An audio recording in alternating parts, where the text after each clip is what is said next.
দেশের আইনি কাঠামোতে এক যুগান্তকারী পরিবর্তন আসতে চলেছে। অন্তর্বর্তীকালীন উপদেষ্টা পরিষদ ফৌজদারি কার্যবিধি সংশোধনের একটি গুরুত্বপূর্ণ প্রস্তাব অনুমোদন করেছে। এই সংশোধনের ফলে এখন থেকে কাউকে গ্রেফতার করে থানায় নেওয়ার পর সর্বোচ্চ ১২ ঘণ্টার মধ্যে তার পরিবার, বন্ধু বা আইনজীবীর সঙ্গে যোগাযোগ করে বিষয়টি জানাতে হবে। কোনো অবস্থাতেই এই সময়সীমা ১২ ঘণ্টার বেশি নেওয়া যাবে না। আজ বৃহস্পতিবার প্রধান উপদেষ্টা অধ্যাপক মোহাম্মদ ইউনূসের সভাপতিত্বে অনুষ্ঠিত উপদেষ্টা পরিষদের বৈঠকে এই প্রস্তাবটি অনুমোদন দেওয়া হয়।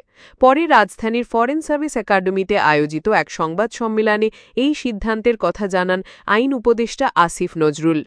এ সময় অন্য কিছু গুরুত্বপূর্ণ সিদ্ধান্ত জানান স্থানীয় সরকার উপদেষ্টা আসিফ মাহমুদ সজীব ভূঁইয়া ও প্রধান উপদেষ্টার প্রেস সচিব শফিকুল আলম। এই সংশোধনীকে মানবাধিকার সুরক্ষায় একটি গুরুত্বপূর্ণ পদক্ষেপ হিসেবে দেখা হচ্ছে।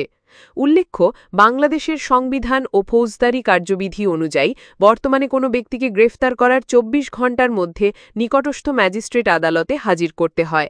অন্যদিকে কাউকে গ্রেফতার করার সঙ্গে সঙ্গে তার পরিবার ও স্বজনদের জানাতে উচ্চ আদালতের নির্দেশনা রয়েছে।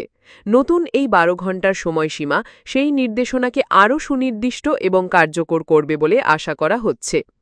আইন বিশেষজ্ঞরা বলছেন, এই সংশোধনী গ্রেফতারকৃত ব্যক্তির অধিকার নিশ্চিত করতে এবং আইন প্রয়োগকারী সংস্থাগুলোর কার্যক্রমে আরও স্বচ্ছতা ও জবাবদিহিতা আনতে সহায়ক হবে। এটি অযাচিত আটক বা গুমের মতো ঘটনা প্রতিরোধেও ইতিবাচক ভূমিকা রাখবে।